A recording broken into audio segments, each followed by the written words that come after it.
Roma 9 ayat 25-29, seperti yang difirmankannya juga dalam kitab Nabi Hosea, yang bukan umatku akan kusebut umatku, dan yang bukan kekasih, kekasih.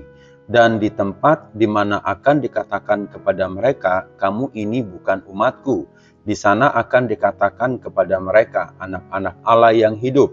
Dan Yesaya berseru tentang Israel, sekalipun jumlah anak Israel seperti pasir di laut, namun hanya sisanya akan diselamatkan. Sebab apa yang telah difirmankannya akan dilakukan Tuhan di atas bumi, sempurna dan segera. Dan seperti yang dikatakan Yesaya sebelumnya, seandainya Tuhan semesta alam tidak meninggalkan pada kita keturunan, kita sudah menjadi seperti Sodom dan sama seperti Gomora. Yang tersisa diselamatkan. Saudara-saudara, sering muncul pertanyaan mengapa Tuhan memilih sebagian dan menolak sebagian yang lain. Jika demikian berarti Allah pilih kasih. Untuk menjawab pertanyaan tersebut, Paulus menjelaskan bahwa Allah berdaulat. Allah memiliki otoritas dalam pilihannya. Firman Tuhan mengatakan bahwa penetapan pilihan itu berdasarkan kehendak dan kasih-Nya.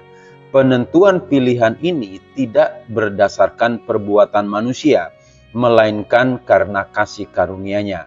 Paulus mengutip nubuat Hosea dan Yesaya untuk menunjukkan bahwa Tuhan dapat memanggil orang-orang yang sebelumnya tidak diharapkan untuk menjadi umat-Nya. Dan ajaibnya, Tuhan menyelamatkan bangsa-bangsa lain melalui penolakan Israel terhadap Kristus.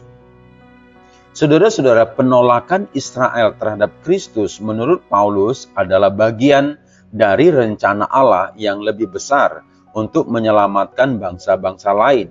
Paulus mengutip Yesaya dan Hosea untuk menunjukkan bahwa Allah akan memulihkan dan mengampuni umat-Nya, bahkan mereka yang sebelumnya tidak dianggap sebagai umat-Nya. Paulus ingin menunjukkan bahwa Allah memiliki rencana dan dalam kedaulatan Allah telah memilih dan menyelamatkan sisa-sisa Israel yang setia kepadanya. Paulus menggunakan kata yang tersisa untuk merujuk kepada sisa Israel. Maksudnya adalah pilihan Allah yang telah ditetapkan untuk diselamatkan. Hal ini menunjukkan bahwa keselamatan adalah pemberian Allah. Saudara-saudara mengetahui bahwa Allah memiliki ketetapan untuk menyelamatkan sisa.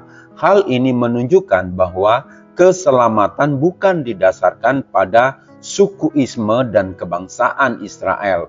Walau dalam Yohanes 4 ayat 22 mengatakan bahwa keselamatan berasal dari bangsa Yahudi, karena juru selamat pertama kali datang dari bangsa tersebut.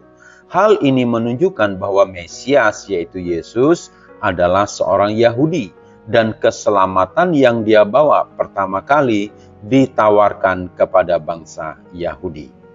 Saudara-saudara, pengistilahan sisa yang setia ingin menjelaskan bahwa keselamatan bangsa Israel bukan karena perbuatan, tetapi karena kasih karunia Allah di dalam Tuhan Yesus Kristus. Demikian juga dengan kita sekarang, diselamatkan karena anugerah Allah. Haor Ministry.